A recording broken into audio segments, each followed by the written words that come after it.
नमस्कार। साइंस और इंजीनियरिंग विषयों में रुचि बनाने और विषय समझ को मजबूत बनाने के लिए शुरू किए गए श्रीदेवी क्लासेज यूट्यूब चैनल पर एक बार फिर आपका स्वागत है। हमारी प्लेलिस्ट बेसिक इलेक्ट्रिकल इंजीनियरिंग और क्लास 12th फिजिक्स में आज सब्जेक्ट इलेक्ट्रोस्टैटिक्स में जानते हैं पोटेंशियल ग्रेडियंट के बारे में और समझते हैं इसका इलेक्ट्रिक फील्ड इंटेंसिटी के साथ रिलेशन। शुरू करते हैं। ये बताना बेहतर रहेगा कि ये वीडियो भारतीय विद्यार्थियों के लिए द्विभाषी भाषा में बनाई जा रही है। शुरू में हम अंग्रेजी में विषय का वर्णन करते हैं और बाद में हिंदी में इसका दोहरान और समझाइश करते हैं। These videos are specially designed for Indian students. First we describe subject matter in English language and then the same is revised and explained in Hindi. Let's start. A charge in electrostatic field experience force, and in such force condition displacement of charge involve work done, and amount of work done in moving a unit positive charge from one position to another position in electrostatic field is called as potential difference, and elemental potential difference for elemental displacement is given by this yellow highlight relation: negative dot product of electric field intensity and displacement. Here this negative sign is significant as positive charge experience force in the direction of electric field, and bona fide positive work is done by external agency only when charge is moved against electric field. So this displacement is measured in the opposite direction of electric field, and here dl cos theta is this component of displacement just opposite to electric field, and since this displacement is measured opposite to direction of electric field, a negative sign is used. Now rate of change of potential with respect to displacement is minus e cos theta, and for different values of this theta angle between opposite direction of electric field and displacement, we have different value of rate of change of potential with respect to displacement, and maximum value of rate of change of potential with respect to displacement is known as potential gradient, and it occurs when this theta is 0 or charge is moved just opposite to the direction of electric field. The magnitude and direction of maximum rate of change in this scalar electric potential function is a vector quantity, and that vector function is known as potential gradient or grade v. Now grade v vector has a direction in which it is occurring. In our case, this direction opposite to just electric field is the direction of grade v or maximum rate of change of potential with respect to displacement, and potential gradient magnitude is equal to magnitude of electric field intensity. So we can say potential gradient and electric field intensity both are vector of equal magnitude and opposite directions. विद्युत क्षेत्र तीव्रता में रखे हुए आवेश पे विद्युत बल अनुभव होते हैं और बल की इन स्थितियों में विस्थापन कार्य की आवश्यकता बनाता है। एकांक धनावेश को विद्युत क्षेत्र में एक स्थान से दूसरे स्थान तक चलाने में किए गए कार्य को विभवांतर कहते हैं, और एक विद्युत क्षेत्र में अल्प विस्थापन में किया गया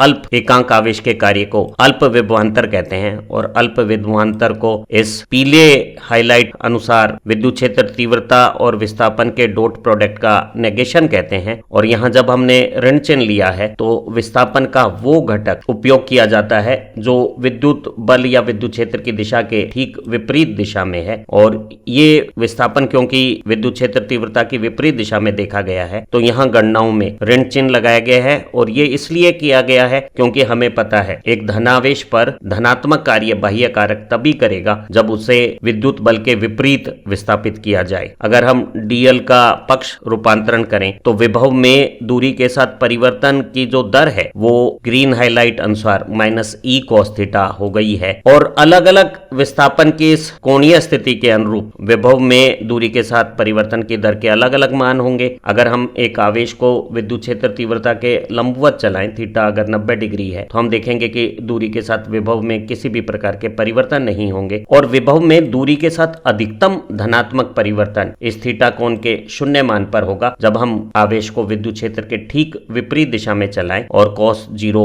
1 है तो हम पाते हैं कि विभव में विस्थापन के साथ अधिकतम परिवर्तन की दर विद्युत क्षेत्र तीव्रता का ऋणात्मक मान होगा, और ये आवेश को विद्युत क्षेत्र तीव्रता की ठीक विपरीत दिशा में विस्थापित करते समय थीटा 0 स्थितियों पर प्राप्त होगा। तो हम कह सकते हैं कि जो हमारा अदिश विद्युत विभव का जो फलन है उसमें परिवर्तन की जो अधिकतम दर है दूरी दूरी के साथ, वो एक सदिश राशि है और इस सदिश राशि को मान और दिशा में हम पोटेंशियल ग्रेडियंट कहते हैं। जो ग्रेड v या विभव प्रवणता है उसकी दिशा वो दिशा है थीटा इज इक्वल टू 0 वाली, जिसमें विभव में सबसे अधिक दर से धनात्मक परिवर्तन होते हैं और विभव प्रवणता का जो मान है, विभव में दूरी के साथ परिवर्तन की अधिकतम दर, वो विद्युत क्षेत्र तीव्रता के मान के बिल्कुल बराबर है। तो हम कह सकते हैं कि विभव प्रवणता और विद्युत क्षेत्र तीव्रता दोनों बराबर मान के और परस्पर विपरीत दिशा के सदिश हैं। Since both potential gradient and electric field intensities are equal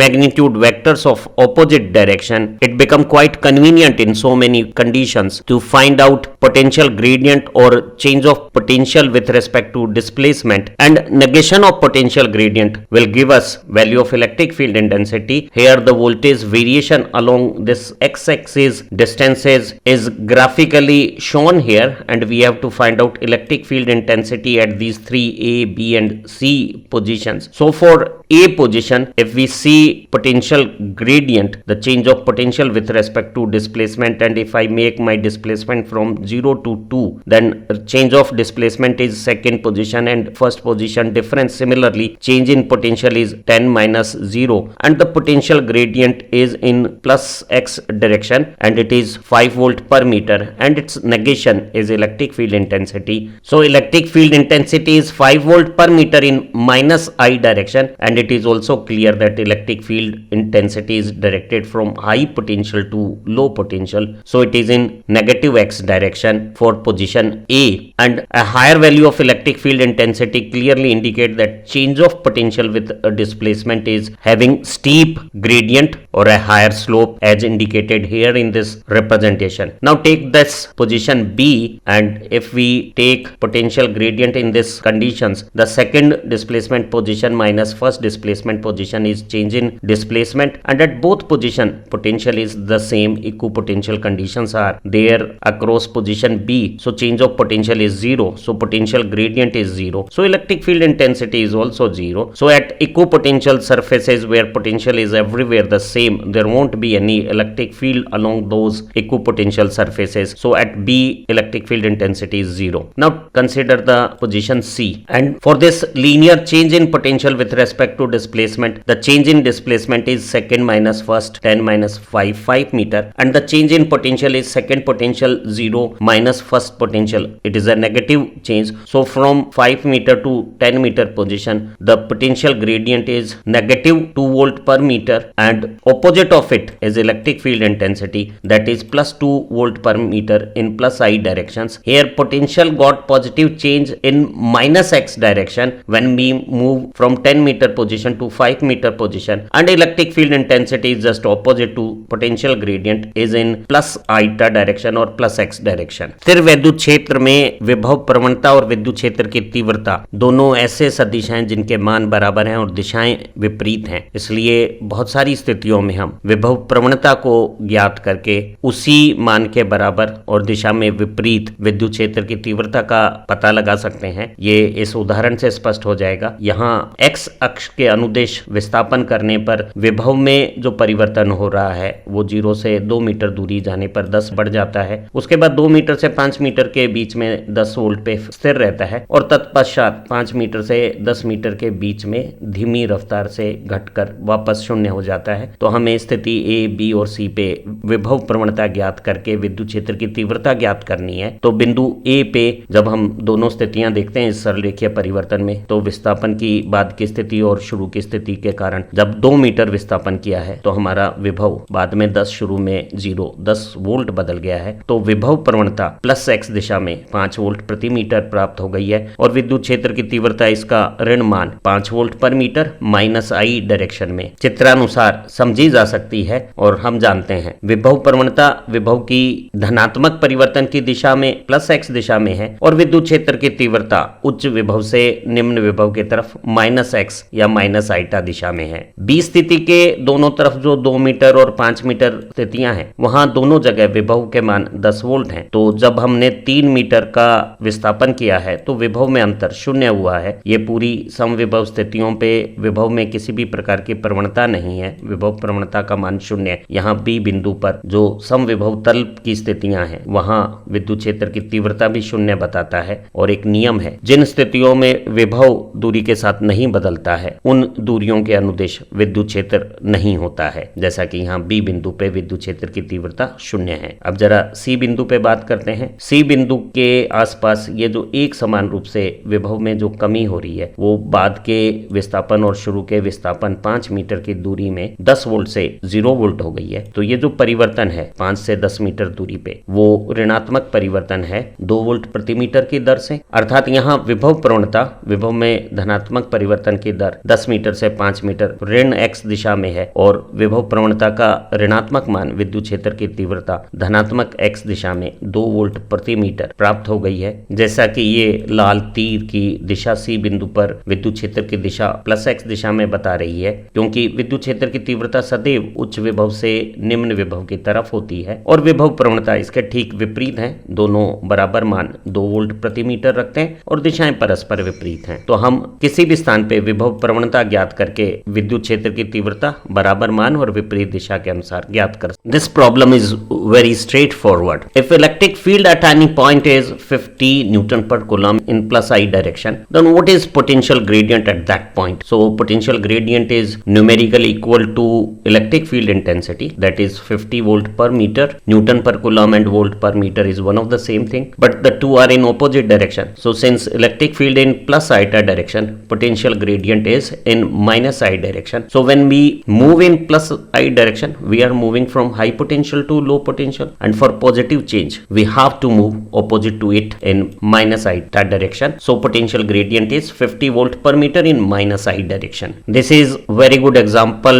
to illustrate relation between potential gradient and electric field intensity. We have given two potential line V1 and V2. V1 is at higher potential than V2. In the electric field between these two different potentials, we have three different positions x, y, z, where we have to find out electric field intensities between two potential lines V2 and V1. At x this red displacement, at y this magenta displacement, at z this cyan displacement got identical potential variation, but at x the amount of displacement for same potential difference is least at x position. So x got highest potential gradient or magnitude of electric field and z got least potential gradient as this displacement is maximum for same potential difference. So at z least potential gradient means least electric field intensity. So at these three positions x got highest electric field, y got intermediate magnitude of electric field intensity and z got least electric field, and electric field is directed against these arrow positions. These arrow positions are direction of potential gradient, means direction of positive change in potential, and electric field intensity is just negation of it and is directed opposite to these arrows from high potential V1 to low potential V2. ये बिल्कुल सरल उदाहरण है।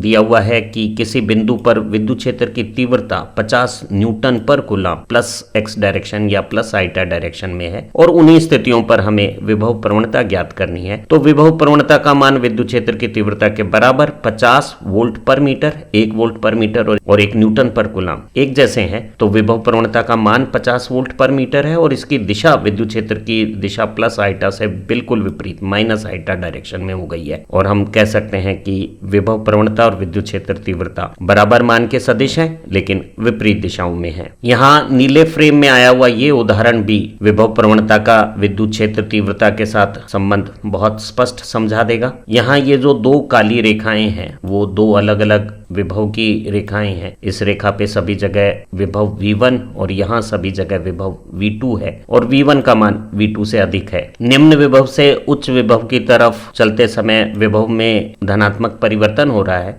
X बिंदु पर ये जो लाल तीर है वो सबसे कम विस्थापन के साथ विभव में परिवर्तन करके सबसे अधिक विभव प्रवणता का मान बना रहा है। यहाँ हरे तीर के अनुरूप चलने पर Y बिंदु पर विभव में परिवर्तन तो पूर्व की भांति ही V1 माइनस V2 है, लेकिन ये विस्थापन पहले से ज्यादा होने से यहाँ Y पॉइंट पर विभव प्रवणता का मान X की तुलना में कम है और Z पे ये विस्थापन सबसे ज्यादा नीले तीर के अनुरूप विभव में पूर्ववत परिवर्तन करता है। तो यहाँ अधिक विस्थापन होने के कारण विभव प्रवणता का मान कम है। जहाँ विभव प्रवणता कम है Z बिंदु पे वहाँ विद्युत क्षेत्र की तीव्रता कम होगी और जहाँ विभव में तेज गति से परिवर्तन हुआ है कम विस्थापन से विभव में परिवर्तन हुआ है x बिंदु पे लाल तीर के अनुरूप, वहां विद्युत क्षेत्र की तीव्रता अधिक होगी। तीनों स्थानों पे ये जो तीर हैं वो निम्न विभव से उच्च विभव की तरफ विभव प्रवणता की दिशा बता रहे हैं और विद्युत क्षेत्र की दिशा इसके विपरीत उच्च विभव से निम्न विभव की तरफ। इन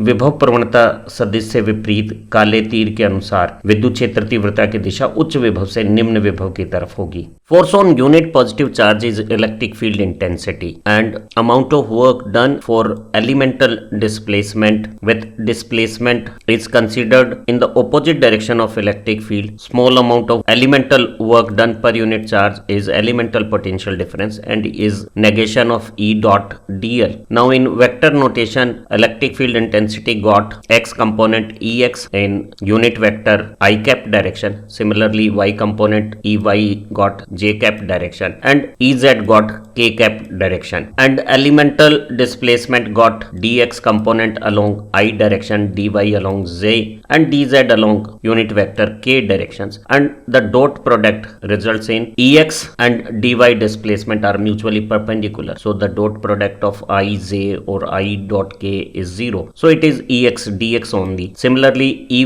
with dx displacement got 90 degree angle and Ey electric field with dz displacement also got 90 degree angle, so these two dot product are 0 and the only work component is Ey dy. Similarly, Ez dz, and total amount of work done in elemental displacement is dv given by this dot product results with negation side. Now if displacement is partial only along x direction, dy and dz is 0, then the partial change in potential is only due to electric field along x direction. Similarly, for partial displacement only along y direction and no displacement along x or z, the change in potential is contributed by only y component of electric field intensity. Similarly, for partial displacement in z direction, the work component involve only z electric field component, and the relation is this. So we can say x component of electric field is partial rate of change of potential with respect to x with negation sign. So potential gradient along x when negated gave x component of electric field. Similarly, potential gradient along y direction with negative sign gives me y component of electric field, and z component of electric field is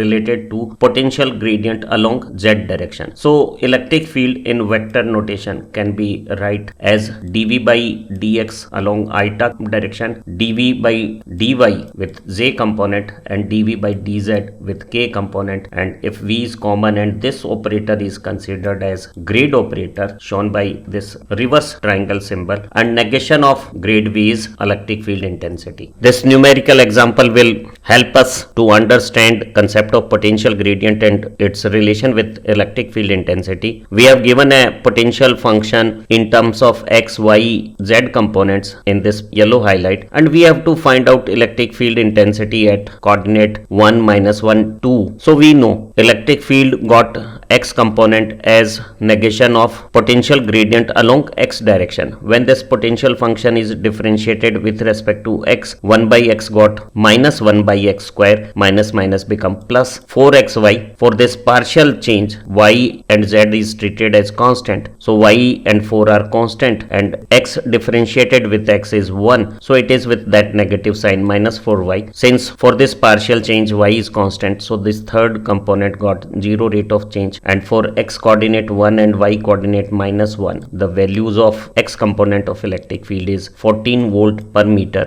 in I direction. Similarly, partial rate of change of potential along y direction is potential gradient along y direction, and its negation is electric field component along y direction, and with voltage function when it is differentiated with respect to y, we keep x and z constant. So first component got no y dependent parameter, so its differential change in its value 10 by x is 0. Similarly, 4xy when differentiated with respect to y results in 4x, and with this negative sign it is -4x. Y square when differentiated with respect to y give me 2y, and 2 3s are 6, it is 6y with negative sign, and for x is equal to 1 and y is equal to -1, the values calculated as 2 volt per meter along y direction, and when potential gradient along z direction is taken, this potential function has no component component of z, and for this partial change x and y both are constant, so this constant will not change along z direction, so electric field component along z direction is 0, as potential along z direction remains constant, and it is a universal fact. When potential along certain line is constant, then electric field along that line is 0. So we can say x component of electric field is 14 volt per meter in I cap direction, y component is 2 volt per meter in j cap direction, and there is no z electric field component. त्रिविमीय Cartesian निर्देशांक तंत्र में x, y और z दिशाओं में विद्युत क्षेत्र की तीव्रता के x घटक Ex, y घटक Ey और Ez के मान ज्ञात करने के लिए हम विभव प्रवणता की अवधारणा का बहुत सहज सरल उपयोग कर सकते हैं। हमें पता है एकांक धनावेश पे लगने वाले बल को विद्युत क्षेत्र की तीव्रता कहते हैं, और विद्युत क्षेत्र के विपरीत दिशा में अल्प विस्थापन करते समय जो एकांक धनावेश को चलाने में अल्प विभवांतर होता है उसे इस पीली हाईलाइट के अनुसार दिखाया जा सकता है। विद्युत क्षेत्र तीव्रता को सदिश रूप में एक्स, वाई और जेड में जो एकांक सदिश आईटा कैप, जे कैप और के कैप है, वहां अगर घटक Ex, Ey, Ez हो तो इस रूप में प्रदर्शित किया जा सकता है। इसी तरह से अल्प विस्थापन का x घटक dx, y घटक dy और z घटक dz क्रमशः I कैप, जे कैप और के कैप की डायरेक्शन में dl सदिश को निरूपित कर रहे हैं, और इन दोनों का जब हम अदिश गुणनफल करते हैं तो I और J और I और K यूनिट वेक्टर के बीच में 90 डिग्री के कोण होने से डॉट प्रोडक्ट जो cos थीटा के अनुरूप होता है, cos 90 0 होता है, तो I और J और I और K के डॉट प्रोडक्ट रिजल्ट 0 होंगे, और I का I के साथ जो डॉट प्रोडक्ट है वो Ex dx हो जाएगा। इसी तरह से Ey dy J का J के साथ डॉट प्रोडक्ट हो जाएगा, अन्य डॉट प्रोडक्ट इस J विद्युत क्षेत्र तीव्रता घटक के dx और dz डिस्प्लेसमेंट के साथ शून्य होंगे। इसी तरह से ये जो विद्युत क्षेत्र का Ez घटक है वो dz विस्थापन के साथ डॉट प्रोडक्ट Ez dz बनाएगा, और अन्य दो डिस्प्लेसमेंट dx और dy के साथ डॉट प्रोडक्ट शून्य हो जाएगा, और ये जो डॉट प्रोडक्ट का रिजल्ट है इसका नेगेशन हमारा अल्प विभवांतर हो गया है। अब अगर विस्थापन सिर्फ x दिशा में आंशिक हो, y और z में परिवर्तन ना किया जाए, तो जो विभव में आंशिक परिवर्तन की x दूरी के साथ दर है वो x दिशा में विभव प्रवणता हो गई है, और उसका ऋणात्मक मान x दिशा में विद्युत क्षेत्र तीव्रता हो गई है। इसी तरह से अगर सिर्फ आंशिक परिवर्तन y विस्थापन में किया जाए, dx और dz के मान शून्य हो, तो जो विभव में आंशिक परिवर्तन होगा वो इस रूप में Ey dy के नेगेशन के रूप में दिया जा सकता है, और हम कह सकते हैं विभव में y दिशा में जो प्रवणता है उसका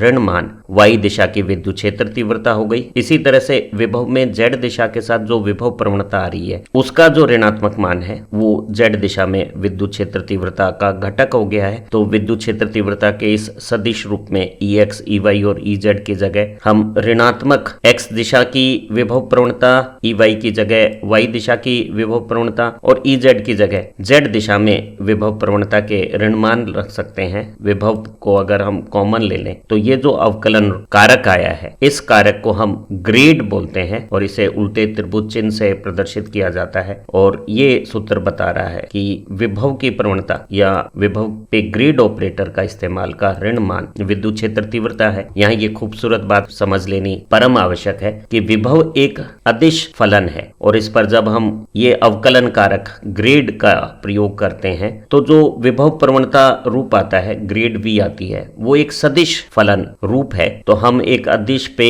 ग्रेड ऑपरेटर से सदिश रूप प्राप्त कर सकते हैं। यह संख्यात्मक उदाहरण विभव प्रवणता से अलग अलग दिशाओं में विद्युत क्षेत्र घटक किस तरह से ज्ञात किए जाते हैं वो बहुत सहजता से समझा देगा। हमें व्योम में विभव x, y और z कोऑर्डिनेट के रूप में एक गणितीय फलन के रूप में दिया हुआ है, और एक निर्देशांक 1, -1, 2 स्थिति पर विद्युत क्षेत्र की तीव्रता ज्ञात करनी है। हमें पता है विद्युत क्षेत्र तीव्रता का x घटक x दिशा में जो विभव प्रवणता है उसका ऋणात्मक मान है। यहाँ विभव फलन को रखकर x के साथ अगर आंशिक अवकलन करते हैं, पार्शियल डेरिवेटिव करते हैं, तो y और z को कांस्टेंट लेंगे, और 10 को कॉमन लेने के बाद 1/x का अवकलन -1/x² आएगा, वो माइनस और माइनस के साथ प्लस होकर 10/x² हो जाएगा। y कांस्टेंट है, 4b नियतांक है, x का अवकलन x के साथ 1 ऋण चिन्ह के साथ -4y आ गया है, और यहाँ x निर्देशांक 1, y निर्देशांक -1 के मान अगर x और y की जगह रखें हम, तो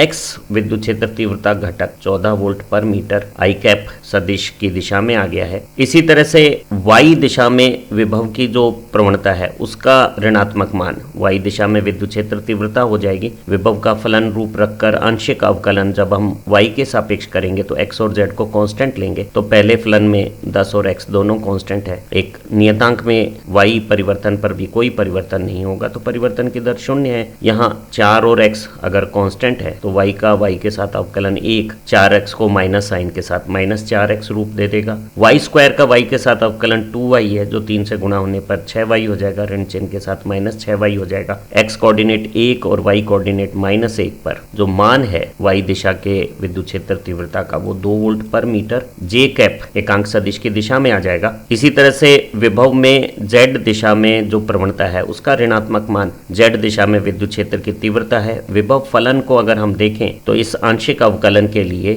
x और y दोनों नियतांक है। यहाँ z का कोई गणितीय फलन रूप नहीं है तो ये जो विभव है वो z में परिवर्तन करने पर भी नियत रहेगा, इसमें किसी भी प्रकार के परिवर्तन नहीं रहेंगे। तो परिवर्तन की दर 0 होने पर z दिशा के अनुदिश विभव में प्रवणता 0 है। सभी जगह z के अनुदिश चलने पर विभव एक समान रहता है और ऐसी स्थितियों पे z के अनुदिश विद्युत क्षेत्र की तीव्रता भी 0 होगी। और ये एकमात्र सत्य कथन है विद्युत क्षेत्र तीव्रता और विभव प्रवणता के बारे में। अगर विस्थापन के साथ विभव नियत रहता है, विभव में प्रवणता नहीं आती है, तो उन विस्थापन स्थितियों के अनुदिश विद्युत क्षेत्र तीव्रता, जैसे यहाँ z के अनुदिश EZ नहीं है, तो हम विद्युत क्षेत्र तीव्रता का ये जो सदिश रूप है उसमें x घटक को 14 वोल्ट पर मीटर, y घटक को 2 वोल्ट पर मीटर और z घटक को 0 रखकर विद्युत क्षेत्र तीव्रता का सदिश रूप किसी भी दिए गए विभव फलन के लिए गणना कर सकते हैं। We assume that this learning video has explained the concept of potential gradient to such an extent that you can